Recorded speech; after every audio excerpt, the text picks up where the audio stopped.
नमस्कार, आपण पाहताय कोकणचं नंबर 1 महा चॅनल कोकण साधले बातमीपत्रात आपलं स्वागत। सुरुवात करूया हेडलाईन्सनं। हेडलाईन्सचे प्रायोजक आहेत टायझर, गो रॉयल विथ ऑक्सफर्ड। सिंधुदुर्गात स्कुबा डायव्हिंग केंद्र होणार, अर्थसंकल्पात घोषणा। राज्याच्या अर्थसंकल्पावर विरोधकांचा हल्लाबोल आणि तुकोबांच्या पालखीचं प्रस्थान। हेडलाईन्सचे प्रायोजक होते टायझर, गो रॉयल विथ ऑक्सफर्ड। आता पाहूया सविस्तर बातम्या। राज्य परिवहन महामंडळातर्फे हिंदू हृदय सम्राट बाळासाहेब ठाकरे स्वच्छ सुंदर बस स्थानक स्पर्धेचा निकाल महाराष्ट्र राज्य परिवहन महामंडळाचे जनसंपर्क अधिकारी अभिजित भोसले यांनी जाहीर केलाय। या स्पर्धेत मुंबई प्रदेश झोन विभागातून वेंगुर्ले बस स्थानकाने 72 गुणांसह प्रथम क्रमांक पटकावलाय। यासाठी वेंगुर्ले आगार 5 लाखांच्या बक्षिसास पात्र ठरलंय।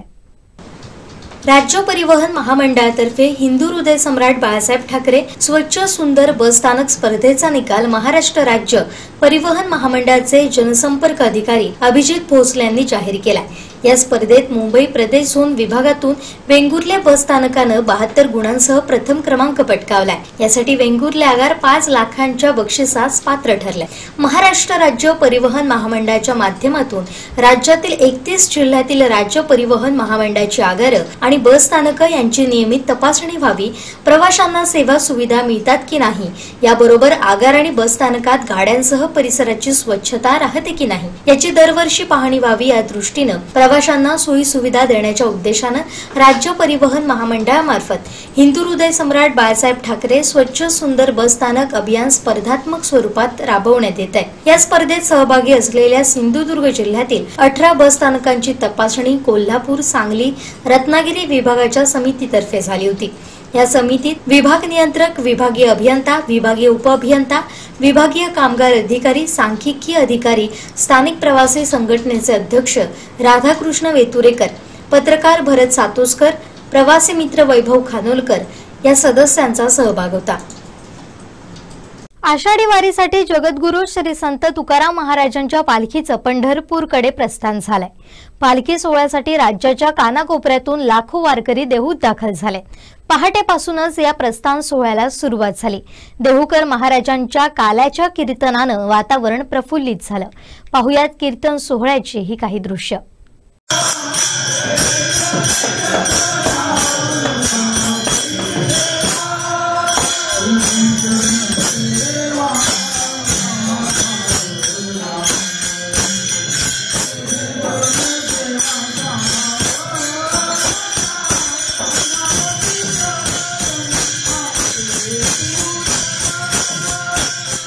आषाढी वारीसाठी जगद्गुरू श्री संत तुकाराम महाराजांच्या पालखीचं पंढरपूरकडे प्रस्थान होणार आहे।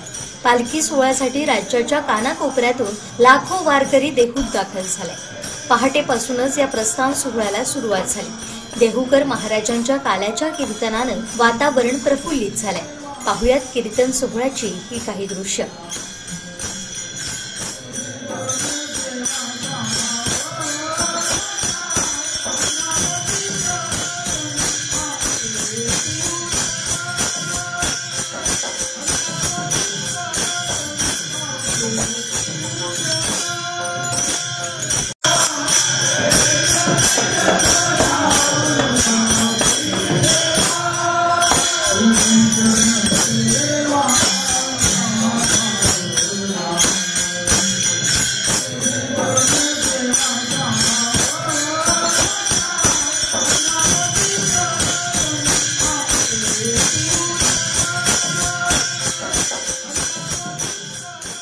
सर्जेकोट मिरियाबांदा गावातील विद्युत पुरवठा वारंवार खंडित होतोय। तात्काळ वीज पुरवठा सुरळीत न झाल्यास तीव्र आंदोलन करू असा इशारा ग्रामस्थांनी वीज वितरणला दिलाय। आमच्या गावात 2 डीपी आहेत। एका डीपी वरून सर्व कनेक्शन आमच्याच गावातील वीज ग्राहकांना देण्यात आलेली आहे। मात्र दुसऱ्या डीपी वरून ट्रान्सफॉर्मरवरून अर्धीच कनेक्शन आमच्या वीज ग्राहकांना देण्यात आली आहेत आणि अर्धी कनेक्शन दुसऱ्या गावच्या वीज ग्राहकांना देण्यात आलेले आहे। हा आमच्या गावावर झालेला अन्याय। ह्या अन्यायाबद्दल आम्ही मागील 12 वर्षापासून एक पाठपुरावा करत आलेलो आहे. परंतु इथले जे काही असिस्टंट इंजिनियर आहेत त्यांनी आमच्या गावाकडे पूर्णतः दुर्लक्ष केलेलं आहे आणि म्हणून आज इथं नोटीस देऊन आम्हाला ह्या ऑफिसरना एक हिंट द्यावी लागली की जर सातत्याने आमच्या गावाकडे तुम्ही जर दुर्लक्ष केलात, इथली वेळीच कामं केली नाही, तर 15 जुलैपासून 31 जुलैपर्यंत केव्हाही प्रचंड मोर्चा गावाच्या नागरिकांचा, स्त्री पुरुषांचा आम्ही तुमच्या ह्या ऑफिसवर आणणार आहोत आणि दाद मागणार आहोत, जेणेकरून विधिमंडळात ह्याची चौकशी झाली पाहिजे, तरच आम्हाला न्याय मिळणार. ह्या अगदी निर्णयापर्यंत आम्ही आलेलो आहोत. आणि म्हणून आमच्या मागण्या अशा आहेत की आमच्या 2 DP जे आहेत सध्या त्याच्यावरची सर्व कनेक्शन आमच्याच गावातल्या वीज ग्राहकांना देण्यात यावी. त्यानंतर जर लो व्होल्टेज असेल तर आम्हाला ॲडिशनल DP देण्यात यावा आणि त्यासाठी माननीय नारायण राणे खासदार साहेब यांचे पत्र द्यायला तयार आहोत. त्याचप्रमाणे ग्रामपंचायतीचे जे काही ठराव क्रमांक आहेत तेही आणून द्यायला तयार आहोत. तसेच ज्या जागेत नवीन DP उभारला पाहिजे त्या जागा मालकाचं सुद्धा परमिशन लेटर आम्ही आणून द्यायला तयार आहोत. यानंतरची आमची मागणी आहे, आमच्या गावाची देखभाल करणारे जे वायरमन आहेत ते रस्त्यावरची झाडी तोडत नाही. विचारल्यानंतर संबंधित ऑफिसर सांगतात की लोकल माणसं विरोध करतात. जर विरोध असेल तर ग्रामपंचायतीला सांगा की जबाबदार नागरिक कार्यकर्ते आहेत त्यांना सांगा, त्यांना विश्वासात घेऊन ही झाडी तोडली पाहिजे. नाहीतर दर दिवशी आमच्या लाईट्स जातात. ह्याचा साकल्याने विचार करून ही सर्व झाडी तोडण्यात यावी. एक ॲडिशनल DP बसवण्यात यावा. जे DP आहेत त्याच्यावरून जे कनेक्शन देण्यात आलेली आहे ती फक्त आमच्या गावासाठीच देण्यात यावी, इतरांना दिलेली चालणार नाहीत. अशा ह्या मागण्या घेऊन आज आम्ही इथं सर्व गावकरी आलेलो आहोत आणि अशा प्रकारची एक हिंट दिलेली आहे की जर सातत्याने आमच्या गावाकडे जर तुम्ही पाठ केली, दुर्लक्ष केलं, कामं तशीच पेंडिंग ठेवली, तर आम्ही 15 दिवसांनी प्रचंड मोर्चा आणून आमच्या अन्यायाला वाचा फोडण्याचं काम करणार आहोत, जेणेकरून आमच्या शहरापासून 2.5 किलोमीटर असलेल्या गावात अंधाराचं साम्राज्य हे पसरलेलं आहे आणि त्याची दखल विधिमंडळातल्या सदस्यांनी घेतली पाहिजे. हा आमचा पुढचा बेत आहे. म्हणून 15 जुलैपासून 31 जुलैपर्यंत आम्ही केव्हाही प्रचंड जन आंदोलनाद्वारे आमचा असंतोष नोंदवणार आहोत. ही हिंट देण्यासाठी आज आम्ही असिस्टंट इंजिनियर मालवण MSEB यांच्या कार्यालयात आलेलो होतो. तशा प्रकारचं निवेदन आम्ही दिलेलं आहे. मुंबई गोवा हायवेच्या रखडलेल्या प्रश्नावरून विधान परिषदेत सार्वजनिक बांधकाम मंत्री रवींद्र चव्हाण यांना प्रश्न विचारण्यात आला. या प्रश्नावर बोलत असताना रवींद्र चव्हाण यांनी हा हायवे का थांबला याची कारणे-मीमांसा करताना काही सवाल विचारले. यानंतर विधान परिषदेत एकच गोंधळ उडाला. पाहूया. तेव्हा हा जो राज्य रस्ता आहे, हा जो हायवे आहे, हा पूर्ण करण्याच्या बाबतीमध्ये आता सुदैवानं हे खातं पुन्हा गडकरी साहेबांकडे आलेलं आहे. तेव्हा गडकरी साहेब पुढील महिन्यात या मुंबईमध्ये येऊन आपल्या राज्यातल्या आढावा घेणार आहेत, जे अपूर्ण काम आहेत. त्यामुळे या बाबतीमध्ये आढावा घेऊन हे काम किमान हे वर्ष संपण्याच्या अगोदर पूर्ण होण्याच्या दृष्टीनं राज्य सरकारचे प्रतिनिधी म्हणून आपण काय उपाययोजना करणार आणि ते ठोस उपाययोजना आपण या ठिकाणी सांगणार का? चला सन्माननीय चव्हाण साहेब बोला. सन्माननीय प्रेझेंटेशन करणार आहे तुम्हाला.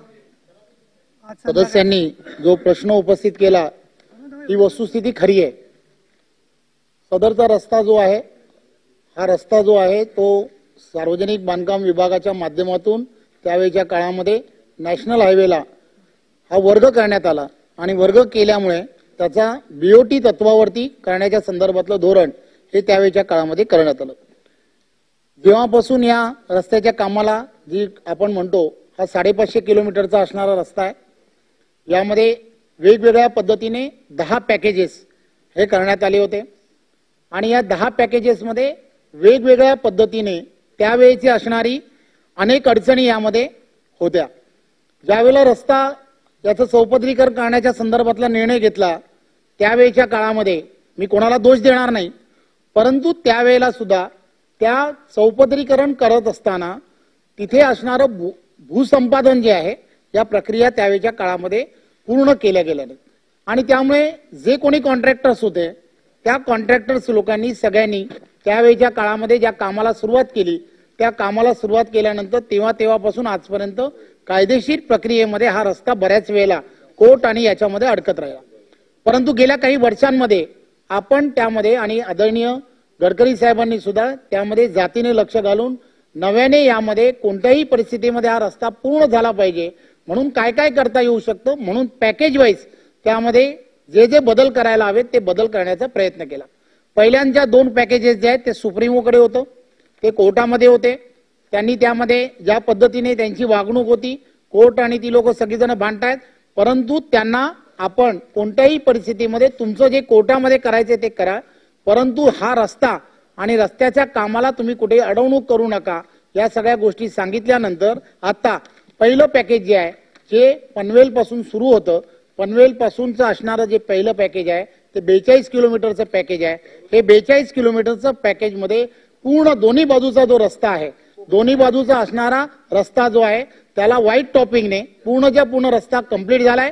बाजूचे असणारे त्याचे सर्व्हिस रोड जे आहेत त्या सर्व्हिस रोड जवळजवळ 5 ते 7 किलोमीटरचे खालचे असणारे सर्व्हिस रोड त्याचं काम फक्त थोडंसं प्रलंबित आहे, परंतु हायवेचं जे काम आहे 42 किलोमीटर पूर्ण झालेलं आहे. उरलेला नंतरचा जो रस्ता आहे तो रस्ता जो आहे तो कासूपासून पुढचा असणारा जो रस्ता आहे त्याही रस्त्याचं काम पूर्णच्या पूर्ण दोन्ही बाजूने असणाऱ्या रस्त्याचं काम हे पूर्ण झालेलं आहे. त्याला फक्त त्याच्यामध्ये जे ब्रिजेस आहेत छोटे आणि मोठे जे ब्रिजेस आहेत ते एका दुसऱ्या कॉन्ट्रॅक्टरने काम घेतलं होतं आणि ते काम दुसरीकडून आणि त्याला ब्लॅकलिस्टेड त्यांनी केलेलं आहे. त्यामुळे आता ते काम आणि त्या सगळ्या कामाला दुसऱ्या एका कॉन्ट्रॅक्टरला नव्याने काम दिलंय. केटी म्हणून जो कॉन्ट्रॅक्टर आहे तो सुद्धा त्या कामाला त्यांनी सुरुवात केलेली आहे, परंतु त्याचे असणारे साईडचे पूर्णच्या पूर्ण रस्ते की ज्याला पूल आहेत त्या पुलाच्या बाजूचे सगळे रस्ते हे पूर्ण केलेत. त्यामुळे त्या सगळ्या गोष्टीमध्ये सुद्धा त्या रस्त्याने जाणारा पर्यायी रस्ता ज्याला म्हणतात की जो माणगावपासून येणारा रस्ता आहे की ज्याला अडचण येऊ नये तो माणगावचा रस्ता संपूर्ण झालेला आहे. त्या व्यतिरिक्त सुद्धा तिथून येणारा पालीकडून येणारा रस्ता जो आहे तो सुद्धा आता रहदारीसाठी अतिशय चांगल्या स्थितीमध्ये आहे. त्यामुळे त्याला असणारी ट्रॅफिक किंवा त्याला काही अडचण येऊ शकते का तर आता सद्यस्थितीत हे 84 किलोमीटरच्या कामाला कुठेही अडचण येणार नाही अशी परिस्थिती आहे. पुढचं जे पॅकेज आहे ते चेतक म्हणून कंपनीला दिलेलं पॅकेज होतं. त्याला बायपास जो आहे माणगावचा त्या माणगाव बायपास जो आहे त्या माणगाव बायपासचं काम जे आहे त्याला सुद्धा तो चेतकनी ते काम करत नसल्यामुळे त्याला सुद्धा ब्लॅकलिस्ट करण्याची प्रक्रिया पूर्ण झाली आहे. निवडणुकीची आचारसंहिता असल्यामुळे केंद्राच्या सरकारने तसं ठरवलं की आचारसंहितेच्या नंतर तो बायपासचं जे टेंडर आहे ते काढलं जाईल, परंतु माणगाव शहरामधून जो रस्ता आहे तो माणगाव शहरामधून रस्ता जो आहे तो दुतर्फा जो करणं गरजेचं होतं. तो शहरात थोडीशी ट्रॅफिक होते म्हणून मग त्या ठिकाणी सुद्धा वॉर्डन्स लावण्याच्या संदर्भात 100 वॉर्डन्स लावण्याच्या संदर्भामध्ये ऑलरेडी आम्ही केंद्रातून असणाऱ्या नॅशनल हायवेच्या सर्व ऑथॉरिटीजना सांगितलंय, त्याची परवानगी मिळाली आहे आणि आतापर्यंत 20 ते 22 वॉर्डन्स जे आहेत ते जागेवरती गेलेले आहेत. त्यामुळे पुढचा जो रस्ता आहे त्याच्यानंतरचं असणारं जे पॅकेज आहे LNTचं पॅकेज आहे ते LNTचं पॅकेज पूर्णच्या पूर्ण कंप्लीट झालेलं आहे. त्यानंतरच्या काळामध्ये फक्त या पॅकेजमध्ये असणार एक पॅकेज जे आहे त्याच्यामध्ये डिस्प्यूट आहे. हे ज्यांनी कोणी पॅकेज घेतलं होतं म्हणजे रत्नागिरीपर्यंत रत्नागिरीच्या नंतरचा जो भाग आहे त्या रत्नागिरीपासून नंतरचा जो भाग आहे त्या पॅकेजमध्ये ज्यांनी पॅकेज घेतलं होतं त्याने पॅकेज ते दुसऱ्याला दिलं, दुसऱ्याने तिसऱ्याला दिलं, तिसऱ्याने आता चौथ्याला दिलंय. त्यामुळे हे सगळे घेणारे हे सगळे जी मंडळी आहेत ही सगळी मंडळी जी आहेत यांचा सगळ्यांचा हे चांगल्या भाषेत सांगायचं तर यांचा सगळ्यांचा बाजार उठलेला आहे. त्यामुळे यांचा सगळ्यांचा बाजार उठलेला असल्यामुळे ही सगळी मंडळी नाहक सरकार आणि सरकारच्या या सगळ्या अडचणीमध्ये प्रत्येकाला अडचण निर्माण करण्याचा प्रयत्न करतात. आणि म्हणून मग गडकरी साहेबांनी या संदर्भात काय विचार केला की हे संपूर्ण यांना जर ब्लॅकलिस्टेड केलं तर हे चालण्यासारखं आहे का? तर या सगळ्यांना ब्लॅकलिस्टेड करून चालण्यासारखं आहे का? या संदर्भातला संपूर्ण विचार करून गडकरी साहेब या संदर्भातला ठोस निर्णय घेत आहेत. कारण आता जो काम करतोय ते जेएम म्हात्रे काम करतायत. त्या जेएम म्हात्रेला हुजूर म्हणून जी कंपनी आहे ती पैसे देत नाही आणि हुजूर म्हणून जी कंपनी आहे ती तिसऱ्याची एकाची कंपनी आहे की तिला गडाख म्हणून आहे, तिला ते पैसे देत नाही. एक दुसऱ्यावरती हे एवढे डिपेंडेंट आहेत की ह्या सगळ्या गोष्टीमध्ये ज्या बँका, ज्या वित्तीय संस्था की ज्यांनी ह्या कॉन्ट्रॅक्टर लोकांना ज्या पद्धतीने त्या वेळेला पैसे हे प्रोव्हाइड केले, याचा जो लोड आपण पाहिला तर लोड तो एवढ्या मोठ्या प्रमाणामध्ये आहे. तर त्या वित्तीय संस्था ज्या आहेत की त्यांनी कोणाच्या सांगण्यावरून दिलं, कसं दिलं, या सगळ्या गोष्टीचा कुठेतरी विचार करणं. मी एक कोकणातला आहे, त्यामुळे माझ्यासारख्याला काय वाटतं की हा रस्ता कोणत्याही परिस्थितीमध्ये पूर्ण झाला पाहिजे. परंतु पूर्ण होण्यासाठी या सगळ्या गोष्टींमध्ये कुठेतरी एक धोरणात्मक दृष्ट्या या सगळ्यांना कुठेतरी चाप लावणं अत्यंत गरजेचं आहे. आता जो हुजूर म्हणून आहे, कधीतरी आपण त्याच्यामध्ये टाकलं पाहिजे की हा हुजूर म्हणून की हुजूर काय जो कंपनी आहे, ही कंपनी नक्की चालवतो कोण, याच्या कधीतरी खोलामध्ये विरोधी पक्षांनी सुद्धा गेलं पाहिजे. या सगळ्या गोष्टी का करायला पाहिजे? एकच मिनिट, शिंदे साहेब पूर्ण होऊ द्या.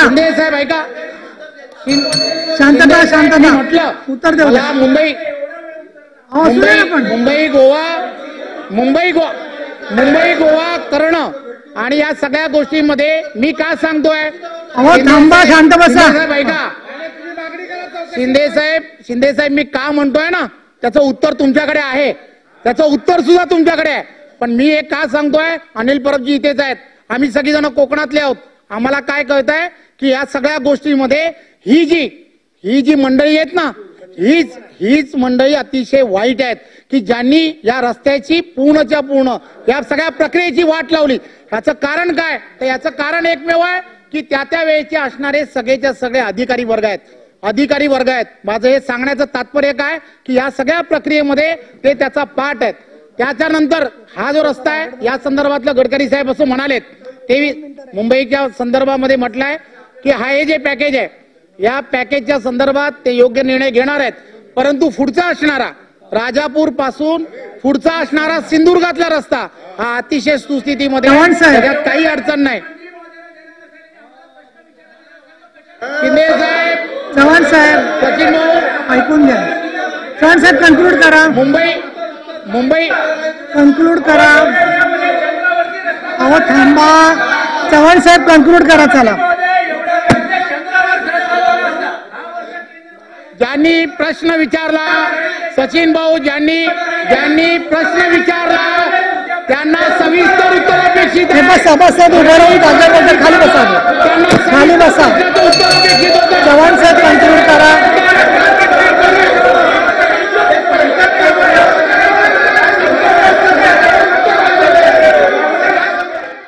सिंधुदुर्गचे सुपुत्र कळसुलकर इंग्लिश स्कूलचे माजी विद्यार्थी वामन तथा उदय पंडित यांच्या रंगवाचा या त्रैमासिक अंकाचं प्रकाशन बृहन महाराष्ट्र मंडळाच्या संमेलनामध्ये कॅलिफोर्निया इथं करण्यात आलं. मनोज वाडेकर यांच्या हस्ते त्याचं प्रकाशन करण्यात आलं. वाडेकर हे देखील कळसुलकर शाळेचे विद्यार्थी आहेत. कनक रंगवाचा या कणकवलीतून प्रकाशित होणाऱ्या आणि पूर्णपणे रंगभूमीला वाहिलेल्या त्रैमासिकाच्या 8व्या वर्षातील एकंदर 30व्या अंकाचं प्रकाशन 27 जूनला अमेरिकेत सॅन होजे इथं होत असलेल्या बृहन महाराष्ट्र मंडळाच्या संमेलनात झालं. या अंकात अमेरिकेतील मराठी नाट्य अस्मिता हा विशेष विभाग असून अमेरिकेत मराठी भाषा आणि मराठी नाटक जोपासणाऱ्या 11 रंगकर्मींच्या मुलाखती प्रसिद्ध केल्या. या विभागाचं संपादन मूळ कणकवलीत शिकलेले अमेरिका स्थित मोहना प्रभुदेसाई जोगळेकर हिनं केलाय. हा अंक BMM संमेलनात ग्रंथालीच्या स्टॉलवर विक्रीसाठी उपलब्ध आहे. हा अंक अमेरिकेत घेऊन जाण्यासाठी अमित वझे आणि त्यांचे सहकारी तसेच ग्रंथालीचे सुदेश हिंगलाजपूरकर, दीपा नाडकर्णी यांनी विशेष परिश्रम घेतले.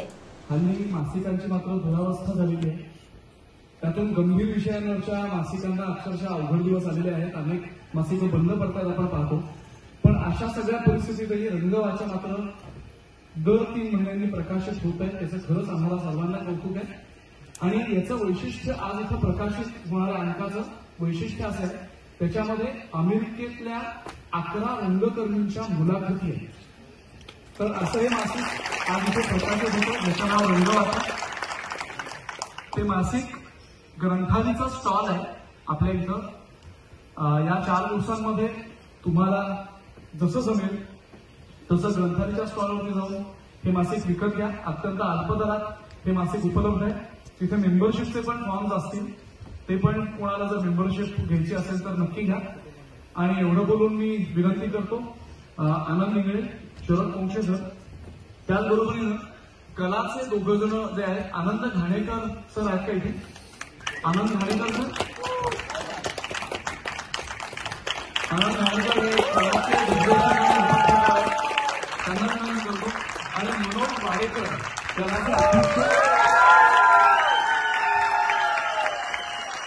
या 4घांनी मिळून हे प्रकाशित करावं मासिक, अशी मी विनंती करतो.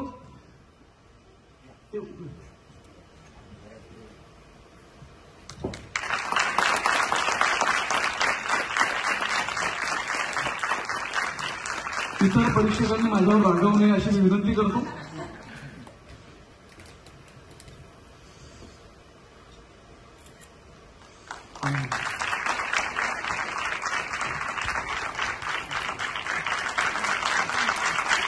रंगवाचा अमेरिकेतला अंक प्रकाशित झाला असं मी जाहीर करतो. आपल्या सर्वांसाठी तो खुला आहे आणि आपण तो विकत घेऊ. महायुती सरकारनं या अर्थसंकल्पाच्या माध्यमातून शेतकरी, महिला आणि विद्यार्थ्यांसाठी खूप मोठ्या घोषणा केल्या. दरम्यान माजी अर्थमंत्री आणि शरद पवार यांच्या राष्ट्रवादीचे प्रदेशाध्यक्ष जयंत पाटील यांनी या अर्थसंकल्पातून सरकारवर टीका केली आहे. पराभवाच्या भीतीनं या सरकार भरमसाठ घोषणा केल्यात असं पाटील म्हणाले. यांना खात्री झालेली आहे की काही झालं तरी आता आपला पराभव आहे आणि म्हणून हा शेवटचा प्रयत्न सरकारने करून बघितला आहे. आणि हाही प्रयत्न फक्त 3 महिन्यासाठी आहे, कारण 2.5-3 महिन्यानंतर आचारसंहिता लागणार. आणि म्हणून या अर्थसंकल्पात घोषणा करत असताना पुढचे 2-2.5 महिनेच आपण सरकारमध्ये आहोत, तेवढे पैसे वाटप करायचे आहेत, बाकीचे नंतरचे नंतर आल्यावर बघतील, असा भाव याच्यात आहे. आणि म्हणून एक बेजबाबदारपणाने मांडलेलं बजेट, ज्या बजेटमध्ये महिला आणि बालकल्याण विभागाला जे बजेट आहे त्याच्यापेक्षा 46,000 कोटी रुपये हे बजेटरी प्रोव्हिजन केलेली आहे असा दावा आहे. मागच्या वर्षी मी मागच सांगितलं 1,30,000 कोटी रुपये यांच्या खिशात नसलेले महसुली तुटीच्या सह मांडलेले जे होते पुरवणी मागण्यात, त्यामुळे या राज्यात 1,30,000 कोटी जादा मांडले. त्याचं काय झालं माहित नाही. तरी आज महसुली तूट फक्त 20,000 कोटी दाखवली आहे. ही सगळी आकडेवारीची जगलरी आहे.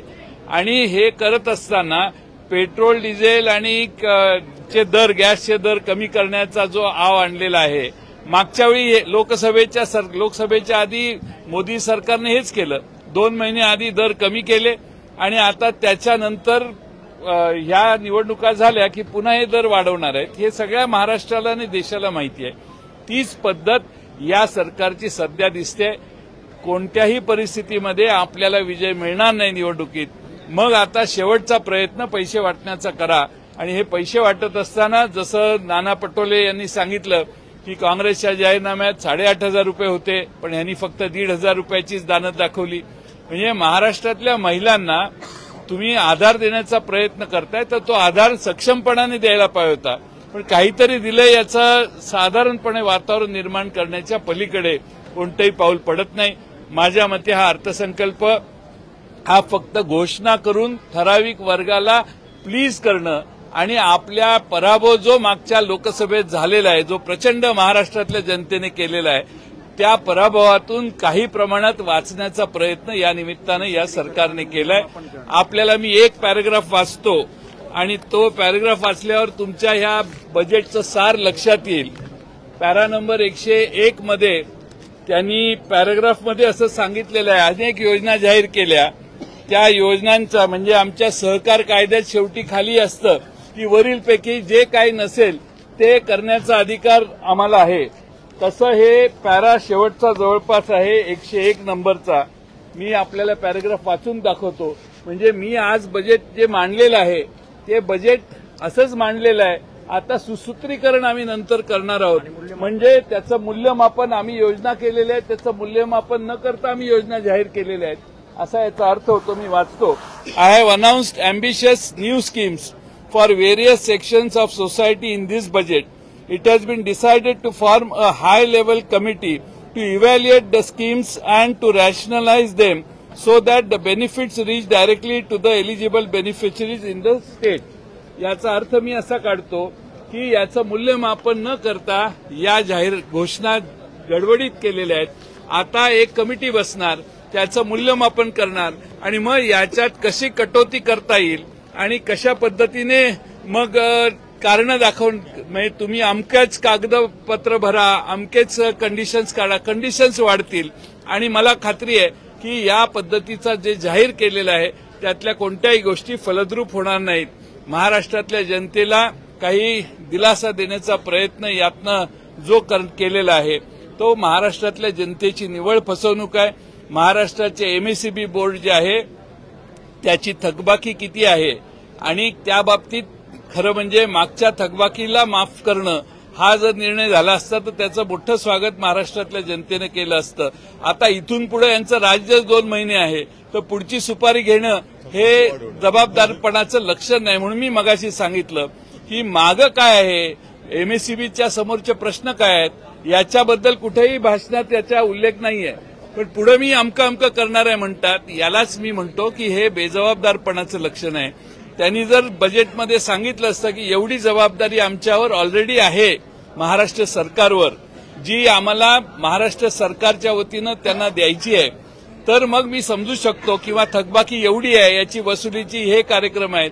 त्या सगळ्या गोष्टीवर पांघरून घालून नवी जबाबदारी 14,000 कोटी रुपयाची म्हणतायत, पण मला वाटत नाही ती 14,000 कोटीवर थांबेल.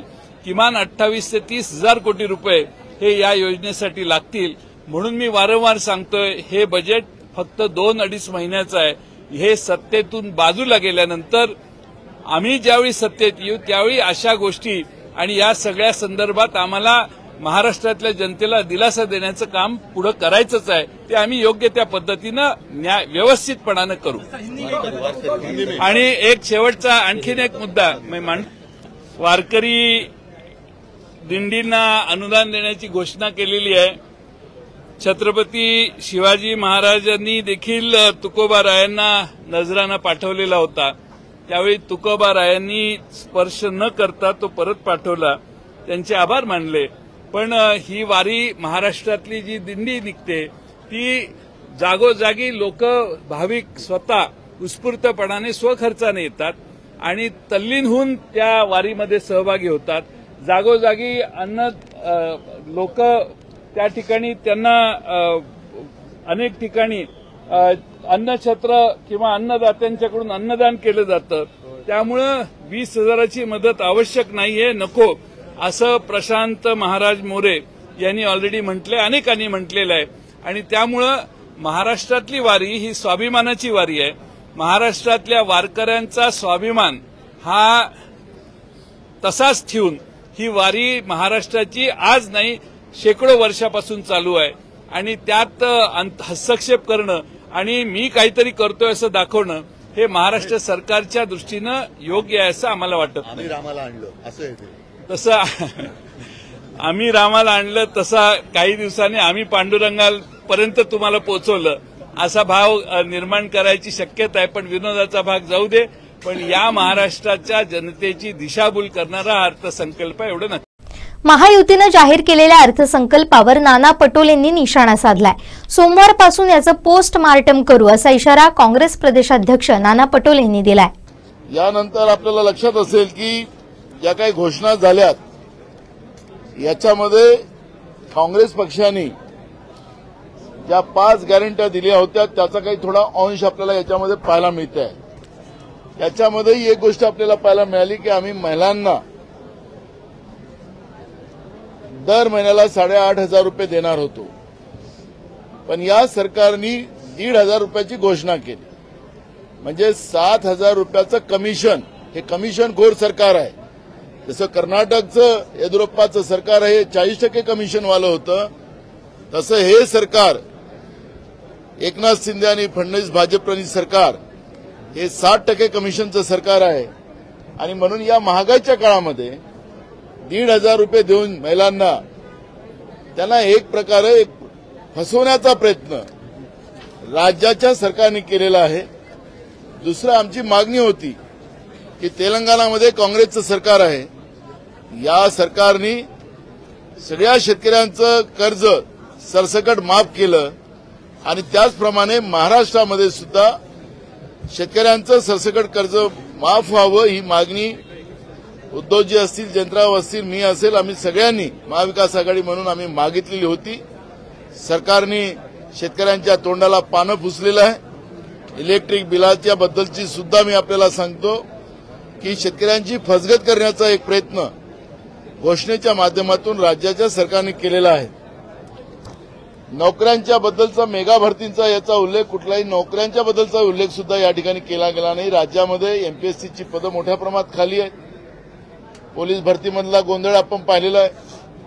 तरुणांच्या बद्दलचं सातत्यानं त्यांच्या जीवनामध्ये निराशा आणण्याचं काम केलं जाते आणि एक गोष्ट महत्वाचं या ठिकाणी आपण पाहतोय की तरुणांच्या निराशामध्ये ज्या पद्धतीनं या सरकारचं योगदान आहे तसंच नोकर भरतीमध्ये या ऑनलाईन भरतीच्या माध्यमातून त्या तरुणांना लुटलं जाते,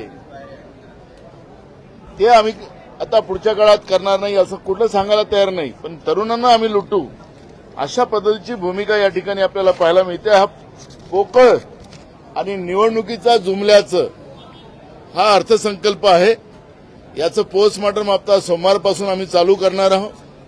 याच्यामध्ये आपण पाहिलं असेल की पहिल्यांदा हा अर्थसंकल्प असा आपण महाराष्ट्रातला पाहतोय की अर्थमंत्र्यांनी विभागनिहाय आपल्याला त्या ठिकाणी कुठल्याही घोषणा करताना नाही पाहिल्यात. मोगम असा हा बजेट पहिल्यांदा महाराष्ट्राच्या इतिहासामध्ये आपण पाहतोय. नाही तर बांधकाम विभागाला किती देणार, एज्युकेशनला किती देणार, कुठल्याही पद्धतीचं कृषी विभागाला काय देणार, इरिगेशनला काय देणार, या बजेटमध्ये आपल्याला कुठेही विभागनिहाय अर्थमंत्र्यांच्या भाषणामध्ये उल्लेख आपल्याला पाहायला मिळाला नाही. आम्ही हे पुस्तक पाहिले, त्या पुस्तकामध्ये पण नाही. यांनी सांगितले की उच्चस्तरीय आम्ही एक टीम बनवू, तिचा सुसूत्रीकरण आणणं, योजना राबवणं. जसं आता उद्धवजींनी सांगितलं त्याप्रमाणे आतापर्यंत या सरकारने केलेल्या घोषणेची किती अंमलबजावणी झाली त्याची श्वेतपत्रिका जाहीर करावी. हे सरकार राज्याच्या जनतेची दिशाभूल महाराष्ट्राच्या या सर्वोच्च लोकशाहीच्या मंदिरामध्ये करताना यांना थोडीशी तरी आहे की नाही असा हा प्रश्न या ठिकाणी निर्माण होत आहे. आणि म्हणून या सरकारने हे सुसूत्रीकरणाचं म्हणजे काय, यांच्या सरकारमधलं सुसूत्रीकरण की भ्रष्टाचारामध्ये राज्याच्या जनतेच्या पैशाची लूट ज्या पद्धतीने या लोकांनी माजवलेली आहे त्याच्याबद्दलचं सुसूत्रीकरण, याचं स्पष्टीकरण यांना द्यावं लागेल. असा बोगस आणि पोकळ अर्थसंकल्प हा महाराष्ट्राच्या इतिहासातला पहिला आहे असं म्हटलं तर वावगं ठरणार नाही. आणि म्हणून आजच्या या अर्थसंकल्पाला महाराष्ट्राच्या जनतेची दिशाभूल करणारा हा अर्थसंकल्प आहे असं आमचं मत आहे. आणि म्हणून महाविकास आघाडी म्हणून अशा या फेकू आणि जुमलेबाज अर्थसंकल्पाचा आम्ही विरोध करतोय. मी तुम्हाला सांगितलं ना की आम्ही 8,500 रुपये महिलांना देण्याचं आम्ही जाहीर केलं होतं, आमच्या गॅरंटीमध्ये होते. त्याच्यातले 1,500 हे देतात आहेत. आम्ही युवकांना म्हणालो जसं उद्धवजी म्हणाले त्या आम्ही त्यांना पण देत होतो, पण याच्यामध्ये फक्त 1,500 रुपये देतात आहेत. म्हणजे 7,000 रुपयाचं कमिशन. हे कमिशनखोर सरकार आहे. म्हणजे यांना आमची नक्कल करायलाही गेलेत पण हे ओरिजिनल नक्कल नाही करू शकलेत. आम्ही देण्यासाठी निघालो होतो, हे घेणारे लोक आहेत. त्यामुळे यांचं वास्तविक चित्र या सरकारचं आपल्याला या ठिकाणी पाहायला मिळालेलं आहे. शेतकऱ्यांच्या विद्युत बिलामध्ये सुद्धा मोठा गोंधळ आपल्याला पाहायला मिळणार आहे. हे सांगतात की आम्ही जी आपल्या इलेक्ट्रिक विभागाची लाईन जी आहे ती द्यायला आम्ही आता कटिबद्ध नाही, सौर ऊर्जेच्या माध्यमातून आम्ही ही लाईन करू. म्हणजे आता ते केव्हा करणार, काय करणार, शेतकऱ्यांचे अर्ज पडलेले आहेत त्याच्याबद्दल सरकारची भूमिका स्पष्ट नाही. त्याला तरतूद काय त्या पद्धतीची भूमिका मी मगाशी मुद्दाहून सांगितलं की पहिला असा अर्थसंकल्प आहे. आता स्वतः जयंतराव अर्थमंत्री राहिलेले आहेत ते पण त्याच्यावरचं स्पष्टीकरण सांगतील आपल्याला की विभागनीय आपण अर्थसंकल्प मांडतो, पण या सरकारचं बोगसपणा आपल्याला इथं स्पष्ट होत आहे की हे सरकार विधानसभेच्या माध्यमातून या सर्वोच्च लोकशाहीच्या मंदिरातून महाराष्ट्राच्या जनतेची दिशाभूल करते आहे असं चित्र आपण पाहतोय. जयंतराव, हा थापांचा अर्थसंकल्प नाही तर मायबापांचा अर्थसंकल्प असल्याचं राज्याचे उपमुख्यमंत्री देवेंद्र फडणवीस म्हणाले. सरकारनं दिलेली सर्व आश्वासनं ही निर्धारित वेळेत पूर्ण केली जातील असंही ते म्हणाले. राज्याचे अर्थमंत्री आणि उपमुख्यमंत्री श्री अजितदादा पवार यांचं मी मनापासून अभिनंदन करतो की माननीय मुख्यमंत्री एकनाथराव शिंदेजींच्या नेतृत्वात एक अतिशय प्रगतिशील, सर्वसमावेशक, सर्वजन हिताय सर्वजन सुखाय अशा प्रकारचा अर्थसंकल्प हा त्यांनी सादर केला आहे. आणि विशेषतः शेतकरी, महिला, युवा, मागासवर्गीय अशा सगळ्या घटकांना समर्पित अशा प्रकारचा हा अर्थसंकल्प आहे. उद्धवजी म्हणाले हा थापांचा अर्थसंकल्प आहे. हा थापांचा नाही, हा आपल्या मायबापांचा अर्थसंकल्प आहे. कारण शेतकऱ्यांना मोफत वीज देण्याचा ऐतिहासिक निर्णय घेणारा, कापूस आणि सोयाबीन उत्पादक शेतकऱ्याला मदत करण्याचा निर्णय घेणारा, महिलांकरता विविध योजना आणणारा, युवांना रोजगार देणारा अशा प्रकारचा हा अर्थसंकल्प आहे. आताच विरोधी पक्षाचे लोक या ठिकाणी बोलत होते आणि आम्ही टेलिव्हिजनवर बघत होतो. त्यावेळी त्यांच्या बोलण्यात जोर नव्हता, त्यांच्या चेहऱ्यावर नूर नव्हता, चेहरे उतरलेले होते आणि केवळ टीका ते करत होते. पण मला असं वाटतं हा अर्थसंकल्प महाराष्ट्रामध्ये एक नवीन इतिहास तयार करणारा आहे आणि म्हणून यावर सविस्तर प्रतिक्रिया माननीय अर्थमंत्री देखील देणार आहेत, माननीय मुख्यमंत्री देखील देणार आहेत. मी केवळ एवढंच सांगतो, या अर्थसंकल्पामध्ये जे जे आम्ही कबूल केलेलं आहे ती प्रत्येक गोष्ट त्या त्या विविक्षित वेळेमध्ये आम्ही पूर्ण करून दाखवू. आणि अर्थसंकल्प म्हणजे हा निवडणुकीचा अर्थसंकल्प नाही तर हा निर्धाराचा अर्थसंकल्प आहे, हे आम्ही निश्चितपणे दाखवू. राज्याचे उपमुख्यमंत्री आणि अर्थमंत्री अजित पवार यांनी सादर केलेला अर्थसंकल्प सर्वसमावेशक आहे. आमचा अर्थसंकल्प पाहून विरोधकांचे चेहरे पांढरे पडले होते.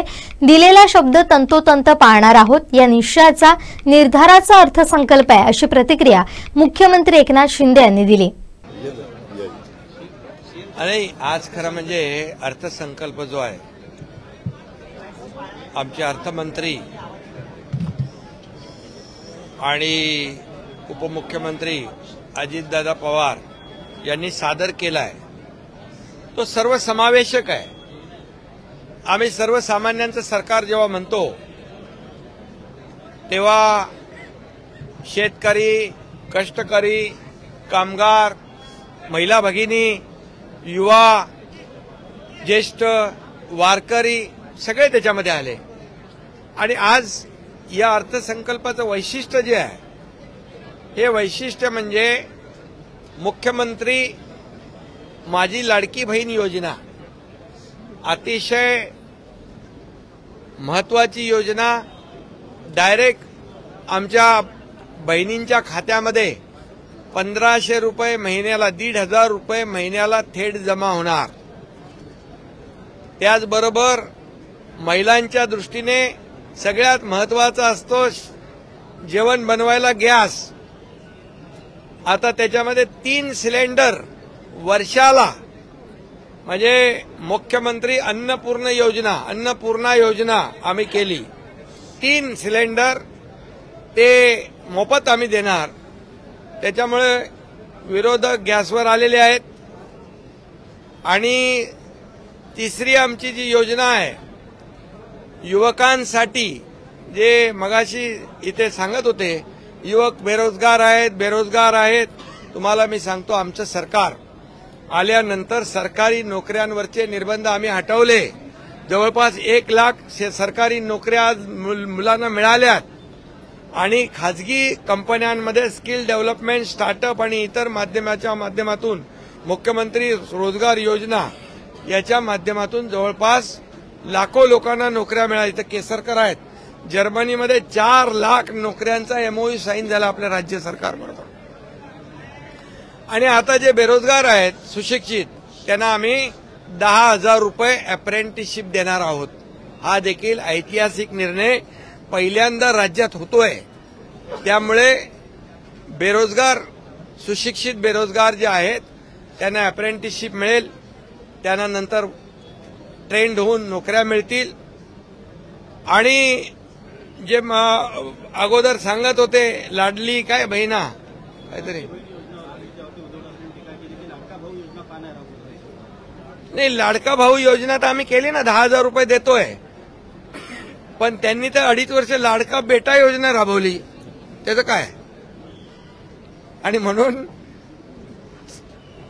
बरोबर आहे ना, लाडका भाऊ पण आम्ही घेतला, 10,000 रुपये देतोय. आणि दुसरं शेतकऱ्यांसाठी अनेक योजना आम्ही राबवल्या, त्याच्यात मी जात नाही. पण सगळ्यात महत्वाची म्हणजे शेती पंपावर शेती करणारा शेतकरी, मुख्यमंत्री बळीराजा शेती पंप वीज सवलत योजना आम्ही सुरू केली. त्याच्यामध्ये 7.5 HP पर्यंत वापराला वीज बिल माफ. या राज्यातल्या सर्व मुलींचं शिक्षण मोफत. या अशा योजना आज प्रामुख्याने आज आम्ही राबवल्यात आणि निर्णय घेतलाय. आणि मी एवढंच सांगतो की अजितदादांचा अर्थसंकल्प आहे आणि दादा हे वादा को पक्का आहे, मी वरती म्हणालो. त्यामुळे हे सरकार दिलेला शब्द पाळणार आहे. आतापर्यंत हे सरकार जे जे बोललं ते पूर्ण केलेलं आहे. त्यामुळे आम्ही पूर्णपणे अर्थसंकल्पात याची पूर्ण तरतूद करून, पैशाची तरतूद करून ह्या सर्व योजना केलेल्या आहेत. या योजना पूर्णपणे राबवल्या जातील. 5 रुपये दुधाला देखील आम्ही वाढ केलेली आहे. सोयाबीन आणि कापसाला 4,500 कोटीची तरतूद केलेली आहे. आचारसंहितेमुळे ते थांबलं होतं, त्याचंही वाटप होईल. आणि शेतकऱ्यांना काय दिलं म्हणणाऱ्यांना मी सांगू इच्छितो की गेल्या 2 वर्षात आम्ही सर्व नियम निकष बदलले. एनडीआरएफच्या दुप्पट केलं, 2 हेक्टरचे 3 हेक्टर केले. सततच्या पावसाचं नुकसान आम्ही दिलं. 15,000 कोटी रुपये शेतकऱ्यांनी दिलं. आणि 6,000 रुपये प्रधानमंत्री, 6,000 रुपये सरकारचे, असे 12,000 रुपये. पीक विमा योजना 1 रुपयात, असे 45,000 कोटी रुपये शेतकऱ्यांना देणारं हे आमचं सरकार आहे. हिशोब त्यांनी पाहिजे तर घ्यावा आणि टॅली करावा. फक्त मी तुम्हाला एवढंच सांगतो, जे काय बोलतात खोटं बोला पण रेटून बोला. तुम्ही थोडा आम्हाला पण विचारत जा, बाबा सरकारने काय केलेलं आहे. आता खत आणि बियाणावर म्हणतात जीएसटी आहे. आता त्याच्यावर जीएसटी नाहीच आहे खतावर. आणि त्यामुळे जे खोटं बोलतात पण तुम्ही त्याच्यावर विश्वास ठेवून ते लगेच दाखवता. आणि खोटं नरेटिव्ह सेट करून ज्यांनी लोकसभेमध्ये काही मतं मिळवली, आता जनता फसणार नाही. आमचा अर्थसंकल्प बघून त्यांचे चेहरे पांढरे पटाक पडले होते, चेहरे उतरले होते, मोठ्या जोशामध्ये आले होते. आता लोकसभा आम्ही जिंकली. अरे विधानसभेमध्ये आज 2 वर्ष जे आम्ही काम केलेलं आहे सरकारने, त्याची पोचपावती लोक देतील. काय म्हणाले ते, चादर लोकसभा में चादर फटी क्या. अरे बाबा ऐका, हा ऐका, अरे अरे अरे अरे अरे अरे बाबा ऐका. आणि याकूब मेमन यांना मनाने ज्यांनी फादर मानलंय त्यांना चादरीशिवाय काय दुसरं दिसणार. आणि तुम्हाला मी सांगतो की लोकसभेमध्ये काय मिळवलंय त्यांनी. अरे जंग पछाडले मोदीजींना हटवायला. मोदीजी प्रधानमंत्री झाले आणि तुम्ही 40-50 वरून 99 वर पोचले. म्हणजे तुम्ही पेढे कसले वाटताय येड्यासारखे. म्हणजे तुम्ही हरले म्हणून पेढे वाटताय का एवढ्या वर्षांनी विरोधी पक्षनेतापद मिळालं म्हणून पेढे वाटताय. हसायचं का रडायचं हे समजत नाही आम्हाला. दुधावर देखील 5 रुपये आम्ही देण्याचा निर्णय घेतलेला आहे आणि त्याच्यावर आमचे अर्थमंत्री बोलतील. आणि तुम्हाला एवढंच सांगतो, एक मिनिट याच्यामध्ये जे विरोधी पक्ष खोटं नरेटिव्ह सेट करतायत की राज्य 6व्या नंबरला गेलं, हे चूक आहे. राज्य 2017 पासून 6 क्रमांकावर होतं. याचं कारण तुम्हाला सांगतो, हे पॉप्युलेशनवर डिपेंड असतं. पॉप्युलेशन लोकसंख्या आपली जास्त आहे इतर राज्यापेक्षा. आज आपला जो 14% आपलं एकूण उत्पन्न देशाच्या उत्पन्नाच्या 14% आहे आणि तामिळनाडू पहिल्या नंबरला असताना 8% आहे. त्यामुळे त्याच्यावर देखील आपण खोट्या नरेटिव्हवर विश्वास ठेवू नका. परदेशी गुंतवणुकीमध्ये महाराष्ट्र पहिला आहे. जीडीपी मध्ये महाराष्ट्र पहिल्या नंबरला आहे. गुंतवणुकीमध्ये महाराष्ट्र पहिल्या नंबरला आहे. आणि त्यामुळे आपल्याला मी एवढंच सांगतो, आम्ही जे केलेला आहे निर्णय जो घेतला आहे, हा निर्णय आमची काय म्हणतो त्याला अंतरून पाहून आम्ही पाय पसरलेले आहेत. सर्व योजना जे त्यांना वाटतायत की या योजना कशा पूर्ण होतील, तर आम्ही दिलेला शब्द तंतोतंत पाळणार आणि योजना आमच्या 1 जुलैपासून लागू होणार. त्याचा फायदा थेट लोकांना मिळणार, त्यांच्या खात्यामध्ये पैसे जमा होणार. योजना कोणाच्या आहेत? सगळ्या आपल्या महायुतीच्या योजना आहेत. महायुतीच्या योजना कोणासाठी आहेत? या एकनाथ शिंदेच्या एकट्याच्या योजना नाही आहेत. या सरकारच्या योजना आणि सर्वसामान्य लोकांसाठी आहेत. आणि म्हणून हे सर्वसामान्यांचं सरकार आहे, महायुतीचं सरकार आहे आणि एवढ्या योजना आम्ही लोकांसाठी राबवतोय. हा निश्चयाचा अर्थसंकल्प आहे, निर्धाराचा अर्थसंकल्प आहे. आणि पुन्हा होणाऱ्या विधानसभेच्या निवडणुकीमध्ये जनता त्यांनी जे खोटं पसरवून मतं मिळवली त्यांचा पर्दाफाश केल्याशिवाय राहणार नाही. वारकऱ्यांना पण पहिल्यांदा 20,000 रुपये दिंडीला दिले आम्ही. आज मुख्यमंत्री वारकरी महामंडळ स्थापन केलं, त्याच्यामध्ये पण पोटदुखी. वारकऱ्याने टाळ वाजवून त्यांना दाखवलं. आता नवीन मित्र मिळाल्यामुळे वारकरी त्यांना नकोसे झाले आणि जे वारकऱ्यांचा अपमान करतात त्यांना वारकरी धडा शिकवल्याशिवाय राहणार नाही. महायुतीचा अर्थसंकल्प जाहीर झाला. या अर्थसंकल्पावर उद्धव ठाकरेंनी निशाणा साधलाय. पाहूया. मी अर्थसंकल्पाच्या अधिवेशनाला सभागृहात जाण्यापूर्वी आज सकाळी आपल्याशी बोललो आणि काल तर पत्रकार परिषद घेऊन बोललेलो आहे. एकूणच गेल्या लोकसभा निवडणुकांमध्ये गेले 10 वर्ष भारतीय जनता पक्षाच्या आश्वासनांना आणि थापांना कंटाळून चिडलेल्या महाराष्ट्राने जो काही त्यांना दणका दिला, त्या दणक्याने आता यांचे डोळे थोडेसे किलकिले झाल्यासारखे वाटतायत. तरी देखील जनता यांच्या थापांवरती विश्वास ठेवेल असं मला काय वाटत नाही. महाराष्ट्रातली जनता ही सुजाण आहे, सज्ञान आहे आणि स्वाभिमानी आहे.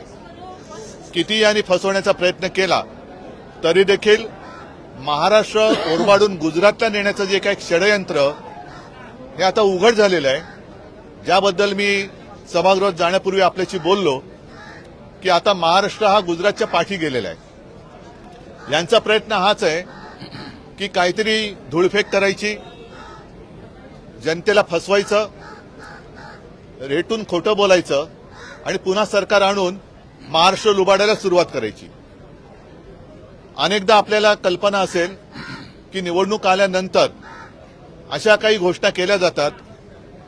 आजचा हा अर्थसंकल्प म्हणजे आश्वासनांची अतिवृष्टी होती, त्याच्यामध्ये थापांचा महापूर आहे आणि सगळ्याच घटकाला आपल्या सोबत जोडून नेण्याचा हा एक खोटा प्रयत्न, ज्याला देवेंद्रजींच्या भाषेत खोटं नरेटिव्ह असंच या अर्थसंकल्पाचं एक वर्णन करावं लागेल. अर्थसंकल्पामध्ये आर्थिक तरतूद कशी करणार याचा कुठेही तसा उल्लेख नाहीये. माझी तर मागणी आहे किंवा आमच्या महाविकास आघाडीची मागणी अशी आहे की आजपर्यंत त्यांनी ज्या काही घोषणा केल्या गेल्या 2 वर्षात त्यापैकी खरोखर किती अंमलात आल्या याच्याबद्दल एक तज्ज्ञांची कमिटी नेमून निवडणुकीपूर्वी श्वेतपत्रिका जाहीर करावी. अनेक योजना अशा आहेत की ज्या घोषित झाल्या परंतु प्रत्यक्षात आलेल्या नाहीयेत. या अर्थसंकल्पाचं वैशिष्ट्य म्हणजे महिलांना जरा थोडासा एक मतदानात आपल्या बाजूला करून घेण्याचा एक प्रयत्न, केविलवाणा प्रयत्न केलेला दिसतोय. मी आधीच म्हटलं होतं की महिलांसाठी लाडकी लेक किंवा लाडकी बहीण ही योजना आणत असेल तर जरूर आणा, आम्ही स्वागत करतो. पण मुलगा आणि मुलगी असा भेदभाव करू नका. मुलींसाठी काही आणत असाल तर मुलांसाठीही आणा. त्याच्याबद्दल कुठे तशी काही वाच्यता नाही आहे. माता भगिनींना तुम्ही हे जे काही देत आहात जरूर द्या, पण त्याच वेळेला परत एकदा सांगेन की आज राज्यामध्ये हजारो तरुण बेकार असताना घरी गेल्यानंतर ती माता भगिनी त्याला काय उत्तर देणार ह्या प्रश्नाचं उत्तर या अर्थसंकल्पात कुठेही दिसत नाही. म्हणजेच काय की रोजगार वाढीसाठी कुठेही उपाययोजना नाहीत. जे काय आहे ते रेटून न्यायचं. मी शेतकऱ्यांना वीज बिल माफ करा अशी मागणी केली होती, ती त्यांनी मान्य केली. पण शेतकऱ्यांना कर्जमुक्त करा ही मागणी त्यांनी काही मान्य केलेली नाही. शेतकऱ्यांना वीज बिल माफ केल्यानंतर थकबाकी ज्यांची आहे ती थकबाकी सह हे माफ होणार आहे का? आजपर्यंत जेवढी काही थकबाकी आहे तेवढी सगळी थकबाकी तुम्ही माफ करणार आहात का? आणि वीज बिल माफ करा म्हटल्यानंतर मला आठवतंय जुन्या एका गोष्टीची आठवण झाली. माझ्यासोबत आज नाना पण आहेत, जितेंद्र आहेत. त्यावेळेला तुमचं सरकार होतं आणि हिंदू हृदय सम्राट शिवसेना प्रमुखांनी संभाजीनगरला जाहीर मागणी केली होती किंवा आपण असं जाहीर केलं होतं की आमचं सरकार आल्यानंतर शेतकऱ्यांना वीज बिल माफ करू. तत्कालीन मुख्यमंत्री सुशील कुमार शिंदे होते, ते तत्कालीन होते आणि त्यांनी तत्काळ ती मागणी मान्य करून निवडणुकीच्या आधी 0 रकमेची बिलं ही शेतकऱ्याला द्यायला सुरुवात केली. त्याच्यानंतर निवडणुका झाल्या, पुन्हा एकदा काँग्रेसचं सरकार आलं, विलासराव देशमुख मुख्यमंत्री झाले आणि निवडणूक झाल्यानंतर महिनाभरानंतर दामदुपटीने वीज भरणा करा नाहीतर तुमचं कनेक्शन कापून टाकू ही दरडावणी सुरू झाली. मला असं वाटतं तशीच ही थोडीशी गोष्ट दिसते. कारण वीज बिल माफ केल्यानंतर इतर जे काही शेतकऱ्यांचे प्रश्न आहेत, बी बियाणं आहे, इतर शेतीचे अवजार आहेत, आम्ही आमच्या लोकसभेच्या वचननाम्यात म्हटलं होतं की या सगळ्यांवरचा जीएसटी आम्ही माफ करू. कारण शेतकऱ्यांचं जे गणित आहे त्यांनी सांगितलं होतं की तुम्ही म्हणजे हे केंद्र सरकार दरवर्षी 6,000 रुपये जर शेतकऱ्याला देत असेल तर साधी गोष्ट त्यांनी सांगितली होती की जर वर्षाला 1 लाखाचं खत शेतकऱ्याला लागत असेल, आता किती टक्के त्याच्यावर जीएसटी मला वाटतं थोडी कमी केली होती, आता 5% आहे, पण नाहीतर 18% जीएसटी खतावरती होती. म्हणजे काय 1 लाखाचं खत विकत घेतलं तर 18,000 रुपये त्या खतापोटीच खताच्या रकमेतूनच सरकारकडे जमा होतात आणि 18,000 कोटीतून 6,000 कोटी तुम्ही देणार म्हणजे 12,000 हे आमचेच तुमच्याकडे बाकी आहेत. असे सगळ्यांवरती म्हणजे बी बियाणं असेल, खतं आहेत, काही जंतुनाशक फवारण्या आहेत, त्याच्यानंतर कृषी पंप आहेत, ही सगळी म्हणजे शेतकऱ्याला एका बाजूने लुटायचं आणि दुसऱ्या बाजूने उदारपणाचा आव आणायचा, हा सगळा आव हे सगळं ढोंग हे शेतकरी भोगतायत. आणि जर या सरकारला असं वाटत असेल की अशा काही खोट्या मलमपट्ट्या दाखवण्यासारखं केलं तर हे सगळे चिडलेले लोक शांत होतील, अजिबात होणार नाही. शेतकरी आणि संपूर्ण महाराष्ट्रातली जनता पुन्हा वाट बघते की विधानसभेच्या निवडणुका कधी होत आहेत. आणि मला खात्री आहे की ह्यांचं हे काही ढोंग आहे. आपण दरवेळेला असं म्हणतो ना की लबाडा घरचं अवतण, जेवल्याशिवाय खरं मानायचं नाही, तर हे लबाडा घरचं अवतण आहे. ह्या खोट्या गोष्टी आहेत आणि ह्या सगळ्यात थापा जसं अच्छे दिन आएंगे, 15 लाख रुपये येतील, आता कोणी त्याच्याबद्दल बोलत नाही. तसं निवडणूक झाल्यानंतर हे सांगतील, हे तर जुमले होते. माझं तर मत आहे की अर्थसंकल्प आहे का जुमला संकल्प आहे. त्या जुमलाबाजीला आता लोक भीक घालणार नाहीत. यांनी कितीही काही करण्याचा आव आणला तरी सुद्धा जनता याला फसणार नाही आणि जनता महाराष्ट्र लुटणाऱ्यांना पुन्हा एकदा निवडून देईल असं मला काय वाटत नाही. हो, त्यांनी वारकऱ्यांची, मी म्हणेन वारकऱ्यांचा अपमान आहे. कारण ही संत परंपरा ही अत्यंत निस्पृहपणे आपण जर का, कारण मी ती वारी एरियल फोटोग्राफी करताना पण पाहिले, प्रत्यक्ष वारीत चाललो पण आहे, त्यांच्याकडे त्यांचं सामान असं काही नसतं, देहभान हरपून ते विठू नामाचा गजर करत जात असतं, त्यांना पैशांनी काही देणं घेणं नसतं. पण आता ती सुद्धा विकत घेण्याची परंपरा हे सुरू करते की काय?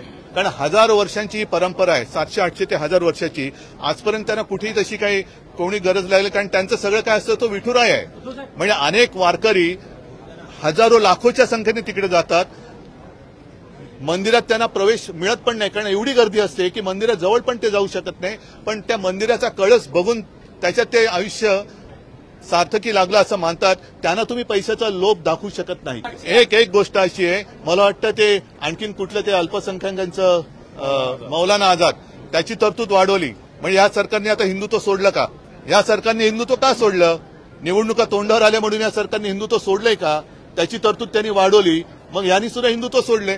आर्थिक तरतुदीबद्दल कुठेही याच्याबद्दल उल्लेख नाही. म्हणजेच काय, हे गाजराची पुंगी ज्याला म्हणतो, वाजली तर वाजली नाही तर मोडून खाल्ली, हा गाजरांचा अर्थसंकल्प आहे, गाजर दाखवण्याचा प्रकार आहे. आर्थिक तरतूद याच्यामध्ये कुठेही दाखवलेली नाहीये. आणि त्याच्याबद्दल आम्ही जशी माहिती आम्हाला मिळेल तसतसं येत्या काही दिवसांमध्ये सगळ्यांची सल्लामसलत करून आम्ही त्याच्यावरची मतं मांडूच. पण आर्थिक तरतूद कुठून आणणार? मोदी देणार आहेत का पैसे? मोदी पैसे देणार आहेत का? जर देश, माझं राज्य कर्जबाजारी होत असेल, त्याच्यामध्ये रोजगाराची नवीन संधी उपलब्ध होत नसेल, तर मोफत तुम्ही शिक्षण द्या, मोफत घरामध्ये पैसे द्या. पण करता करविता ज्याला म्हणतो, कर्तेपणा, हा महाराष्ट्राच्या रगारगात आहे. महाराष्ट्र स्वाभिमानी आहे. महाराष्ट्रामध्ये कर्तबगार पुरुष आणि कर्तबगार महिला ही महाराष्ट्राची संस्कृती आणि महाराष्ट्राची परंपरा आहे. नाही, हे सगळं बघताना फार यातना होत आहेत, फार वेदना होते. आम्ही त्याच्याबद्दल नक्कीच सरकारला जाब विचारू. पण मी आज उघड, जसं मी जनतेचं न्यायालय म्हणतो तसं महाराष्ट्रातल्या जनतेला आवाहन करतोय की आपल्या डोळ्यात देखत महाराष्ट्र ओरबाडला जातोय, महाराष्ट्र लुटला जातोय. अगदी गुजरात पुढे गेला म्हणून पोटदुखी नाहीये, पण महाराष्ट्र कर्तबगार असताना इतर राज्यांपेक्षा मागे जाऊच कसा शकतो? आज महाराष्ट्र संपूर्ण देशात 6व्या-7व्या क्रमांकावरती गेलेला आहे. मग महाराष्ट्रातलं ते सगळं कर्तृत्व गेलं कुठे? आणि असा हा महाराष्ट्र एका बाजूने खाली जात असताना पुन्हा त्याला आणखीन खाली ढकलण्यासाठी या सोयी सुविधांची खिरापत वाटल्यासारखं दाखवून परत जर काही निवडून येण्याची स्वप्न बघत असतील तर मला नाही वाटत महाराष्ट्र यांना पुन्हा निवडून देईल. कारण महाराष्ट्र लुटला जातोय आणि महाराष्ट्र लुटणाऱ्यांना आणि लुटणाऱ्यांना मदत करणाऱ्यांना महाराष्ट्र पुन्हा निवडून देणार नाही. ही भीषणता आणि हे भीषण वास्तव, हे फार भीषण म्हटल्यानंतर भयानक आहे. आणि म्हणूनच मी म्हटलं की मी सभागृहात जाण्यापूर्वी आपल्याशी बोललो होतो की शेतकऱ्यांना वीज बिल माफ करा. त्यांनी ते वीज बिल माफ केल्यासारखं दाखवलंय, पण किती काळ राहणार आहे? थकबाकीचं काय होणार आहे? आणि ज्यांनी आजपर्यंत आत्महत्या केले त्यांची घरं उजाड पडलेत. या शेतकऱ्यांना आपत्कालीन मदत ही पोचलेली नाहीये. पंचनाम्यांची थोतांड आणि पंचनाम्यांची नाटकं झाली, पण मदत काही पोचत नाही. कर्जबाजारी शेतकरी जो झालेला आहे त्याच्यासाठी तुम्ही काय दिलासा देणार आहात? त्याच्याबद्दल काही उल्लेख नाहीये. बोगस बी बियाणं हा एक विषय असतो. बी बियाण्याच्या वाढत्या किमती, खतांच्या वाढत्या किमती, आणि त्याच्यानंतर सगळ्यात महत्वाचा की पीक आल्यानंतर हमी भावाचं काय? जर माल पडून राहणार असेल, मगाशीच कोणीतरी म्हटलं की दूध उत्पादक शेतकऱ्यांनी आज आंदोलन केलं. काल तर मला माहिती मिळाली की दुधाची भुकटी सुद्धा आता आयात केली जाते. इन्कम त्याच्यावरती ड्युटी कमी किंवा माफ करून सूर्यफुलाचं तेल आयात केलं जाते. म्हणजे कांदा निर्यात, जो निर्यातदार आहे, शेतकरी आहे, त्यांची निर्यात बंद आणि त्याला वीज बिल माफ. मग पिकलंय ना सगळं. तुम्ही एक गोष्ट करून चालणार नाही. वीज बिल माफ केलं तर त्याच्यानंतर ते जे काय उत्पन्न येईल, पीक येईल, त्याच्या पुढे त्याला किंमत कशी देणार? आणि परत एकदा सांगतो की अगदी मोफत शिक्षणाची सोय जरी केली तरी शिकल्या सवरलेल्यांना पुढे त्या शिक्षणाचं करायचं काय? कारण शिकल्यानंतर, परीक्षा द्यायला गेल्यानंतर पेपर लीक होणार असेल तर त्या शिक्षणाचा उपयोग काय? आणि मग परत नोकरीचं काय? म्हणजे थोडक्यात की असं हे सरकार करू इच्छिते की महाराष्ट्रातलं प्रत्येक घर हे मोदींवरती अवलंबून राहायला पाहिजे. मोदी तुम्हाला दरमहा काय देतील ते देतील, घ्या आणि गप राहा. शेवटी ठळक घडामोडी पुन्हा एकदा. हेडलाईन्सचे प्रायोजक आहेत टायझर, गो रॉयल विथ ऑक्सफर्ड. सिंधुदुर्गात स्कुबा डायव्हिंग केंद्र होणार, अर्थसंकल्पात घोषणा. राज्याच्या अर्थसंकल्पावर विरोधकांचा हल्लाबोल. आणि तुकोबांच्या पालखीचं प्रस्थान. हेडलाईन्सचे प्रायोजक होते टायझर, गो रॉयल विथ ऑक्सफर्ड। बातमीपत्रात वेळ झाली इथंच थांबण्याची। पाहत रहा कोकणचं नंबर 1 महा चॅनल कोकण 7 लाईव्ह। धन्यवाद।